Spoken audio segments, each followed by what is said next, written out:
প্রিয় শিক্ষার্থী, অভিভাবক এবং যারা শুনছেন সবাইকে স্বাগতম। সপ্তম শ্রেণীর গণিত অ্যাসাইনমেন্ট আজকে আমি দেখাবো। তো এই সমাধানটি আসলে অনেক লেন্দি, তো ক্লাসটি ধৈর্য ধরে দেখতে হবে শেষ পর্যন্ত।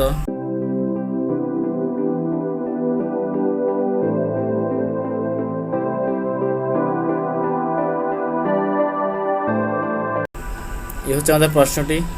প্রথম সৃজনশীল হচ্ছে উপপাদ্য অর্থাৎ জ্যামিতিক প্রমাণ, দ্বিতীয়টি হচ্ছে সম্পাদ্য অর্থাৎ জ্যামিতিক অঙ্কন। আর এগুলো সংক্ষিপ্ত প্রশ্ন, আমরা ধাপে ধাপে নিশ্চয়ই তোমাদের কাছে এখন প্রশ্নটি আছে। তারপর দেখো আমরা এটি শিরোনাম লিখে নেব 1, 4 এবং 8 অধ্যায়ের সৃজনশীল ও জ্ঞানমূলক প্রশ্ন।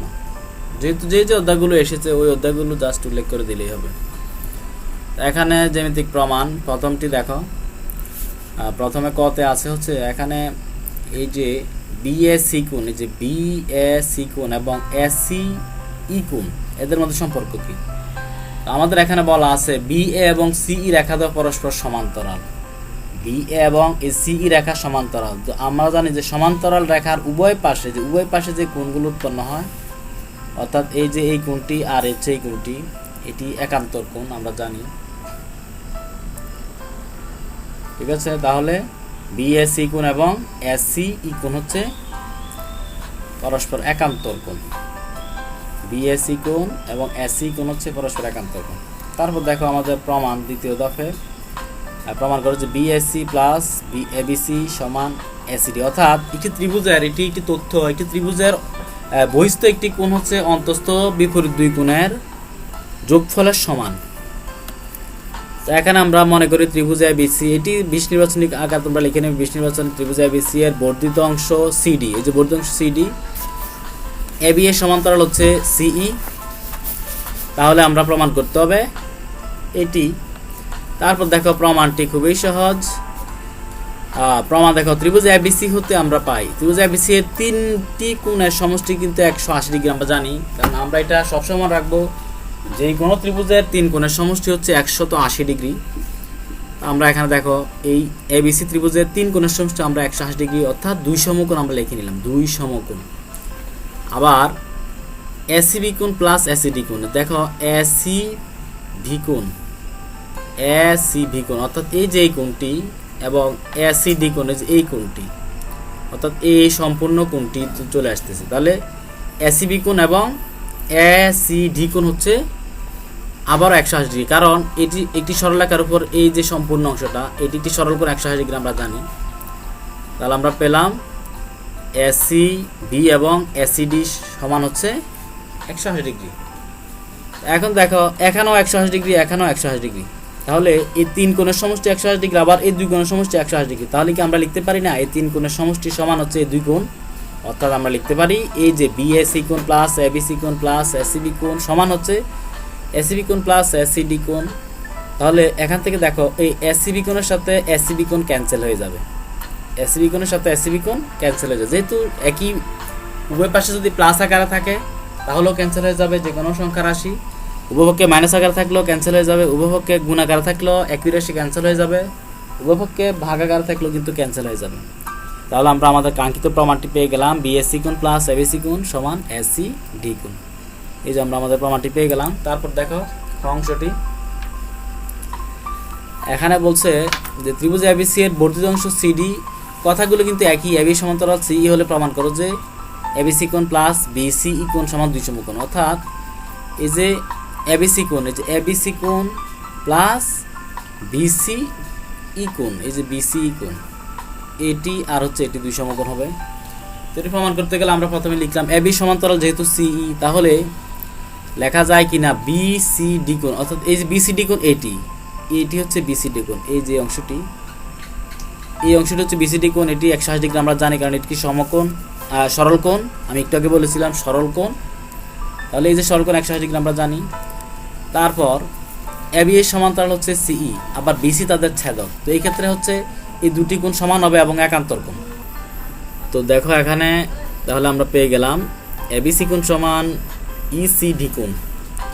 তো এখন জাস্ট এই কোণটির মান এই যে 1 নং আমরা বসিয়ে দেব। তো 1 নং হতে আমরা কি পেয়েছিলাম, বিসি কোণ প্লাস ইসিডি কোণ সমান 180 ডিগ্রি। এখানে দেখো এই যে ইসিডি কোণের পরিবর্তে আমরা এবিসি কোণ বসিয়ে দিলাম। দেখো ইসিডি কোণের পরিবর্তে এবিসি কোণ, তাহলে আমরা পেয়ে গেলাম বিসি কোণ প্লাস এবিসি কোণ সমান 180 ডিগ্রি। তো এটি তো আমাদের প্রমাণ হয়ে গেল। 2 নং যে প্রশ্নটি, সেই প্রশ্নটি এরকম, একটি ত্রিভুজের দুটি বাহু এ সমান 3.2 সেন্টিমিটার, বি সমান 4.5 সেন্টিমিটার এবং একটি কোণ বি কোণ সমান 30 ডিগ্রি দেওয়া আছে। তো প্রশ্নগুলো এসেছে হচ্ছে বি কোণের সমান একটি কোণ অঙ্কন করতে হবে, আর এখানে যে তথ্যগুলো দেওয়া আছে তথ্যের আলোকে আমরা ত্রিভুজটি অঙ্কন করতে হবে। আর এক্ষেত্রে অবশ্যই খেয়াল রাখবে অঙ্কনের বিবরণ অবশ্যই দিতে হবে। আর 3 নম্বর প্রশ্নটি হচ্ছে ঘ প্রশ্নটি, এমন একটি ত্রিভুজ আঁকতে হবে যার দুটি বাহু দৈর্ঘ্য এ ও বি এবং বি কোণের বিপরীত বাহু হচ্ছে এ। তো আমরা অঙ্কন করার চেষ্টা করি।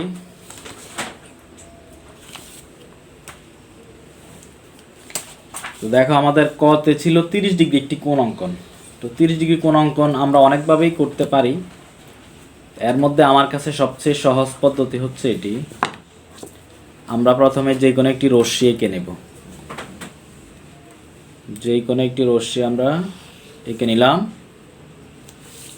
তারপর দেখো এই যে আমি এটি পেন্সিল কম্পাস, এখানে আমি একটি পেন্সিল অ্যাড করে নিলাম। এখন আমি এটি একটি নাম দিয়ে নিলাম ভিই, একটি রশ্মি। তো ভিই রশ্মির এই যে ভি বিন্দুতে আমরা একটি বৃত্তচাপ অঙ্কন করব। তোমরা জানো বৃত্তচাপ কাকে বলে। এই যে কম্পাসকে এভাবে রেখে আমরা যেভাবে ঘুরিয়ে দেই, এটি হচ্ছে বৃত্তচাপ। আমরা যখন লম্বা সরলরেখা অঙ্কন করি তখন আমরা কিন্তু বৃত্তচাপ অঙ্কন করতে হয়। তো ঠিক আমি যে ব্যাসার্ধের নিয়েছিলাম, ঠিক একই ব্যাসার্ধের আবারও এখান থেকে এই যে এই বিন্দু থেকে আমি নেব। খেয়াল করো, এই বিন্দু থেকে আবার এভাবে কেটে নেব। তোমরা খেয়াল রাখবে আমি যেই মাপের বৃত্তচাপ নিয়েছিলাম ঠিক একই মাপের যদি আমি এই বৃত্তচাপ অংশটাকে আমি বিভক্ত করে দিই, তাহলে এটি হয়ে যাবে 60 ডিগ্রি কোণ। খেয়াল রাখবে সবসময় এটি হবে 60 ডিগ্রি। তাহলে আমরা 60 ডিগ্রি কোণ অঙ্কন করে নিলাম। এ হচ্ছে আমার 60 ডিগ্রি কোণ।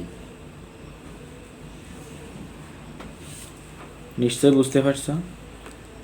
তারপর এই 60 ডিগ্রি কোণকে আমরা সমদ্বিখণ্ডিত করে দেব। এই যে বৃত্তচাপের দৈর্ঘ্য, সেই দৈর্ঘ্যের সমান করে আমরা এখান থেকে কেটে নিলাম। তারপর দেখো এই বৃত্তচাপের দৈর্ঘ্যের সমান করেই কিন্তু আমরা এই যে এই বিন্দু থেকে এভাবে কেটে নেব, আবার এই বিন্দু থেকে আমরা দেখো এইভাবে কেটে নেব। তাহলে আমরা একটি বিন্দু পেয়ে গেলাম। এই বিন্দুর সাথে বি বিন্দুটা আমরা যোগ করে দেব। তাহলে 60 ডিগ্রিকে বরাবর অর্ধেক ভাগ করলে আমরা জানি যে কত ডিগ্রি হবে, নিশ্চয়ই 30 ডিগ্রি হবে। এই যে এই বিন্দুটির সাথে আমরা এই বিন্দুটি যোগ করে দেব, তাহলে আমার হয়ে গেল 30 ডিগ্রি কোণ। তাহলে এটি হচ্ছে আমার 30 ডিগ্রি কোণ। নিশ্চয় বুঝতে পারছো।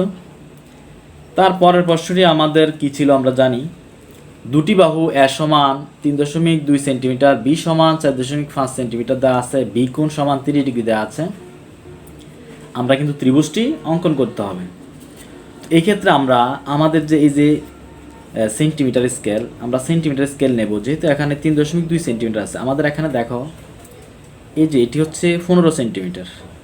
এখানে দেখো 0 দাগ থেকে শুরু হবে 1 2 3 4 5। আমরা প্রথমে 3.2 সেন্টিমিটার একটা রেখা এঁকে নেব। দেখো 3.2 সেন্টিমিটার একটা রেখা এঁকে নিলাম। এই যে এখান থেকে দেখো এই 0 দাগ থেকে তুমি হিসাব করবে। আমি 0 দাগ থেকে টেনে নিলাম এভাবে। এই 3 পয়েন্ট একটু আসবে। দেখো এখানে 3 এবং 4 এর মাঝামাঝি কিন্তু 10টি ঘর আছে। আমরা দেখব অবশ্যই 10টি ঘর থাকবে। এই 10টি ঘর থেকে তুমি 2টি ঘর নিলে তাহলে 3.2 হবে। তারপর দেখো এখানে 4.5। আমি একইভাবে আমি 4.5 এঁকে নেব। এখান থেকে এভাবে এঁকে নিচ্ছি। দেখো 4.5 আমরা কিভাবে নেব, এই 0 দাগ থেকে, এই যে 0 দাগ থেকে তুমি টেনে নেবে কত, প্রথমে 4 যাবে, এই যে 4 আমি গেলাম, তারপর 4.5 মানে আরও অর্ধেক। এই যে একটু বেশি হয়ে গেছে আমাদের এই যে এই দাগটি হচ্ছে 4.5, দেখে নাও, এই শূন্য দাগ থেকে, এই যে শূন্য দাগ থেকে 4.5, এই হচ্ছে আমাদের এটি। তারপর আমরা একটি কোণ তো 30 ডিগ্রি আমরা অলরেডি অঙ্কন করিয়ে নিয়েছি এখানে, এটি আবার এখানে অঙ্কন করতে হবে না, যেহেতু কত এটি অঙ্কন করা আছে। যদি একই ফিসটা হয় তাহলে অঙ্কন করতে হবে না, যদি তুমি ফিসটা অন্য ফিসটায় এটি করো তাহলে কিন্তু অঙ্কন করবে, অর্থাৎ এখানে 30 ডিগ্রি কি কোণ অঙ্কন করে নেবে। তারপর আমরা আমাদের ত্রিভুজটা অঙ্কন করার চেষ্টা করব। তো ত্রিভুজটা অঙ্কন করার জন্য আমরা কি করব, প্রথমে যে কোনো একটি রশ্মি নেব, আমরা যে কোনো রশ্মি বিডি নিলাম, দেখো এটাকে আমি নাম দিয়ে দিলাম বিডি। যে কোনো রশ্মি বিডি থেকে প্রথমে যদি আমি এই যে 30 ডিগ্রি কোণের সমান করে একটি কোণ অঙ্কন করে নিই, আমরা একটি কোণের সমান করে কোণ কিন্তু আমরা আঁকতে জানি। দেখো একটি বৃত্তচাপ নিলাম, ঠিক সেম আরও একটি বৃত্তচাপ এখানে সমান, ওইটার সমান করে একটি বৃত্তচাপ এখান থেকে নিলাম। তারপর এই যে বৃত্তচাপটির দৈর্ঘ্য কিন্তু আমরা মেপে নেব, বৃত্তচাপ দৈর্ঘ্য এই যে এতটুকু বৃত্তচাপ দৈর্ঘ্য, এটিকে আমরা এখান থেকে দেখো কেটে নেব, এই যে এই বিন্দু থেকে আমরা এই অংশটি কেটে নিলাম। তাহলে আমার কত ডিগ্রি কোণ হয়ে গেল, 30 ডিগ্রি কোণ। দেখো আমি এটি যোগ করে দেব, এটি যোগ করে দেব, তাহলে আমার হয়ে গেল 30 ডিগ্রি কোণ। তাহলে এটি 30 ডিগ্রি কোণ। এখন জাস্ট আমরা যে বাহুগুলো নিয়েছিলাম কত, এটি এ বাহু 3.2, এটা হচ্ছে বি বাহু 4.5। এখন আমরা এই 3.2 এর সমান করে কেটে নেব, আমি একটি নাম দিয়ে নিলাম ই, অর্থাৎ আমি 30 ডিগ্রি সমান করে ডিবিই কোণ অঙ্কন করলাম। এই যে এখানে বর্ণনা আছে, তোমরা দেখে নেবে। তাহলে এখানে দুটি বাহু, একটা হচ্ছে বিটা আর একটা হচ্ছে বিই। এখন আমরা প্রথমে বিই থেকে এই এর সমান করে আমরা বি এ কেটে নিলাম, তারপর একইভাবে আমরা এই যে বি বাহুর সমান করে এই বিডি থেকে আমরা কিন্তু বিসি কেটে নেব, তাহলে এটি হচ্ছে সি। তারপর আমরা কি করব, দেখো খুব সহজ হয়ে গেল আমাদের কাজ। দেখো এখানে আমরা এসি যোগ করে দেব, তোমরা খেয়াল রাখবে এই ধরনের সম্পাদ্য বা এই ধরনের চিত্র অঙ্কন ক্লাস 7 থেকে শুরু হয়ে কিন্তু ক্লাস 8, 9, 10 এসএসসি পরীক্ষা পর্যন্ত আসে। আমাদের ত্রিভুজ হয়ে গেল, তোমাদের এখানে এটি 4 নাম্বারের জন্য এসেছে, কিন্তু তোমাদের এসএসসি পরীক্ষা কিন্তু এটি 2 নাম্বারের জন্য আসে। অবশ্যই বুঝতে পেরেছো। দেখো আমরা অঙ্কন করে নিলাম। তারপর দেখো আমরা আমাদের ঘ প্রশ্নটি চেষ্টা করব করার। ঘ প্রশ্নটি দেখো এরকম, ত্রিভুজের দুটি বাহু এবং একটি কোণের বিপরীত বাহু এ দেওয়া আছে, ত্রিভুজটা আঁকতে হবে। এই ক্ষেত্রে আমরা আমাদের কাঙ্ক্ষিত যে মানগুলো আমরা এঁকে নেব। দুটি বাহুর দৈর্ঘ্য, একটি হচ্ছে আমরা জানি 3.2 সেন্টিমিটার, আমরা একটি বাহু এঁকে নিলাম 3.2 সেন্টিমিটার, আগে যেভাবে এঁকেছো ঠিক একইভাবে। আরও একটি বাহু আমরা এঁকে নেব 4.5, এই যে 4.5 আমরা এঁকে নিলাম। তাহলে এটি হচ্ছে এ বাহু, এ সমান 3.2, আর এটা হচ্ছে বি বাহু 4.5। আবার একটি কোণ আমরা কোণটি অঙ্কন করে নিই, 30 ডিগ্রি কোণ। তোমরা আবার ভালোভাবে দেখো, অনেক সময় এসসি পরীক্ষায়ও চলে আসে যে 75 ডিগ্রি কোণ অঙ্কন করো। আমি সেটিও দেখিয়েছি, আমার চ্যানেলে এই সংক্রান্ত একটি ক্লাস আছে 75 ডিগ্রি কোণ অঙ্কন। আজকে দেখালাম 30 ডিগ্রি কোণ। আমি যে কোনো রশ্মি নিলাম, যে কোনো রশ্মি থেকে আমি একটি বৃত্তচাপ অঙ্কন করব। ধরো এইদিকে আমি এখন অঙ্কন করলাম একটি বৃত্তচাপ, ঠিক আছে। এই বৃত্তচাপটির এই যে সমান করে আমি এখানে কেটে নিলাম, এটিকে আবার 2 ভাগ করে দেব, বরাবর 2 ভাগ করে দিলে কিন্তু হয়ে যাবে। আর 2 ভাগ করার জন্য ঠিক আমি কিন্তু সবগুলা মাপ কিন্তু একই মাপ নিয়েছি, তাহলে এইটির সাথে কিন্তু এটি যোগ করে দিলে আমরা 30 ডিগ্রি কোণ পেয়ে যাব। দেখো এই যে দেখো আমরা কি পেয়ে গেলাম, 30 ডিগ্রি কোণ পেয়ে গেলাম। এটি হচ্ছে 30 ডিগ্রি কোণ। নিশ্চয়ই খুব শর্টকাটে তোমরা এঁকে ফেলতে পারবে। তারপর দেখো আমরা আমাদের ত্রিভুজটা অঙ্কন করব। এই ক্ষেত্রে আমরা ঠিক একইভাবে যে কোনো রশ্মি নিলাম, যে কোনো রশ্মি আমি আগের মতো বিডি নিলাম। প্রথমে এই বিডি এর বিভিন্ন কেন্দ্র করে এই যে 30 ডিগ্রি কোণের সমান করে আমি একটি কোণ অঙ্কন করে নেব। এই যে দেখো, এই বিন্দুকে কেন্দ্র করলাম, বৃত্তচাপ নিলাম। আমি কিন্তু একই মাপের বৃত্তচাপ নিয়েছি, দেখো এই যে দেখো একই মাপের বৃত্তচাপ নিয়েছি আমি, ঠিক আছে। তো এটি আমি এখানে বৃত্তচাপটি আগে অঙ্কন করে নেব, অঙ্কন করে নিলাম। তারপর আমরা জানি যে বৃত্তচাপের দৈর্ঘ্যটি আমরা মেপে নেব। এই যে এখান থেকে এই পর্যন্ত বৃত্তচাপের দৈর্ঘ্যটি, দেখো এই যে এই পর্যন্ত কিন্তু বৃত্তচাপের দৈর্ঘ্যটি আমাদের। তো এটি জাস্ট আমরা এখানে নিয়ে আসব, এখানে এই বিন্দুকে কেন্দ্র করে এটিকে জাস্ট কেটে নেব। নিশ্চয় তোমরা বুঝে ফেলেছ। দেখো আমরা এটি যোগ করে নেব। এটি মনোযোগ দিয়ে দেখার বিষয়। আসলে আমরা যোগ করে নিলাম, এটিকে আমরা নাম দিয়ে দিলাম ই। তাহলে বি বিন্দুতে আমরা এই বি কোণের সমান করে কি কে নিলাম, ডি বি ই কোণে কে নিলাম। তারপর দেখো প্রথমে এই যে এই বি বাহুর সমান করে, এই যে বি বাহুর সমান করে আমরা কি করব, এই যে বি ই থেকে বি এ কেটে নেব। আমরা বি এ কেটে নিলাম, কার সমান করে, বি বাহুর সমান করে। যে বি বাহুর সমান করে বি এ কেটে নিলাম, ঠিক আছে। তারপর দেখো এই যে এর সমান ব্যাসার্ধ নিয়ে, এর সমান ব্যাসার্ধ নিয়ে একে কেন্দ্র করে এই বিডি এর উপরে একটি বৃত্তচাপ অঙ্কন করতে। আমরা জানি যে এভাবে টান দিলে এটাই হচ্ছে বৃত্তচাপ, অর্থাৎ আমি একটা রেখা বিন্দুকে কেন্দ্র করে এভাবে একটা টান দিলাম, এটাই হচ্ছে বৃত্তচাপ, ঠিক আছে। তাহলে আমি কি করলাম, এর সমান ব্যাসার্ধ নিয়ে এই বিন্দুকে কেন্দ্র করে বিডি বাহুর উপর একটি বৃত্তচাপ অঙ্কন করিলাম। দেখো বৃত্তচাপ দুটি কিন্তু এখানে ছেদ করেছে, কোথায়, এটাতে সি বিন্দুতে, আর এটাতে আমি ধরে নিলাম সি প্রাইম বিন্দুতে ছেদ করেছে। তো দেখো আমরা এখন এসি যোগ করে দেব, এসি যোগ করে দেই, এবং সি আমি যোগ করে দিচ্ছি। তারপর দেখো অনুরূপভাবে এ এবং সি প্রাইম আমি যোগ করে দেব, এ সি প্রাইম যোগ করে দিলাম। হয়ে গেল আমার ত্রিভুজ। একটি ত্রিভুজ হচ্ছে এ বি সি, আরেকটি ত্রিভুজ হচ্ছে এ বি সি প্রাইম। এই দুটি ত্রিভুজেই উদ্দিষ্ট ত্রিভুজ। আমাদের সংক্ষিপ্ত প্রশ্নগুলো 1 নাম্বার এরকম ছিল। এটি একক স্থানীয় অঙ্কটি যদি 2, 3, 7, 8 হয় তাহলে সংখ্যাটি পূর্ণবর্গ নয়। এরপর 2 নাম্বার প্রশ্নটি হচ্ছে ক এর বর্গ সংখ্যা একক স্থানে 6 থাকলে এটি 4 বা 6 হতে পারে, সংখ্যাটি তোমরা করে নেবে।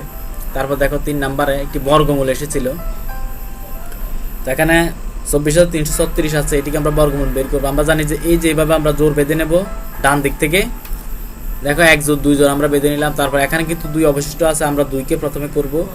2 এর ছোট বর্গ সংখ্যা 1, আবার 1 এর বর্গমূলও 1, তাহলে এখানে 1 এখানে 1 বসিয়ে দিলাম, বিয়োগ করে আমরা পেয়ে গেলাম 1। 1 এর ডাবল কিন্তু আমরা 2 বসালাম, 2 এর সাথে 5 বসালে আমরা এই যে পরের জোরটি আমরা এখানে নামিয়ে দিলাম, নামিয়ে দিয়ে আমরা কত পেলাম, 143। তো এখানে আমি 1 এর ডাবল পেয়েছিলাম 2, তো 2 এর সাথে 5 বসালে 5 × 125, তো 143 125 বিয়োগ করলে থাকে 18। এই 36 দ্বিতীয় জোরটি আমরা নামিয়ে নিলাম। তারপর এখানে দেখো 15 এর ডাবল 30, 30 সাথে 6 দিলে গুণ করলে হয়ে যাবে আমাদের 1836। তাহলে আমরা পেয়ে গেলাম বর্গমূলটা হচ্ছে এটি 3 অঙ্ক বিশিষ্ট। তারপর 4 নম্বরে দেখো এত সংখ্যাটি ক্ষুদ্রতম মৌলিক সংখ্যা দ্বারা গুণ করলে পূর্ণবর্গ। তো আমরা এটিকে আগে বর্গমূল বের করার চেষ্টা করলাম। দেখো 5 দ্বারা ভাগ করলে 49, আবার 7 দ্বারা ভাগ করলে 7 × 7 = 49, তাহলে আমরা পেয়ে গেলাম 7 × 7 × 5। তাহলে এই যে 7 কিন্তু জোড়ায় জোড়ায় আছে, কিন্তু 5 এখানে জোড়বিহীন আছে, তাহলে 5 দ্বারা গুণ করলে বা ভাগ করলে সংখ্যাটি পূর্ণবর্গ হয়ে যাবে। তাহলে যেটি জোড়বিহীন থাকে সেটি দ্বারা ভাগ করলে বা গুণ করলে সংখ্যাটি পূর্ণবর্গ হবে। তারপর দেখো 6 নম্বরে এটি একটি অঙ্ক আছে, এখানে x = -2 y = 3 দেওয়া আছে, 3x - 2y এর মান বের করতে হবে, তোমরা এটি করে নেবে। 7 নম্বরে এটি আছে একটি গুণন, তোমরা গুণনটি করে নেবে। আবারও বর্গমূল, বর্গমূলটি তোমরা আগের মতো করে নেবে। তারপর দেখো এখানে একটি সংখ্যা আছে যেটি এক্স এর সহগ -7, দেখো এখানে এক্স কিউবের সহগ -7 আর ধ্রুবক পদ হচ্ছে -11। তো এখানে আমরা -7 এবং -11 নিলাম। তারপর এটিকে আমরা বিয়োগফল বের করতে বলছে, তাহলে -7 মাইনাস মাইনাস, অর্থাৎ -7 থেকে -11 আবার বিয়োগ করতে হবে। তাহলে আমরা এটি +11 হয়ে যাবে, অর্থাৎ -7 থেকে +11 বাদ দিলে প্লাসের 4 থাকবে। তারপর দেখো এখানে একটি ভাগের অঙ্ক এসে, তোমরা এটিকে ভাগ করে নেবে। আসলে আমার ক্লাসটা অনেক লেন্দি হয়ে যাচ্ছে।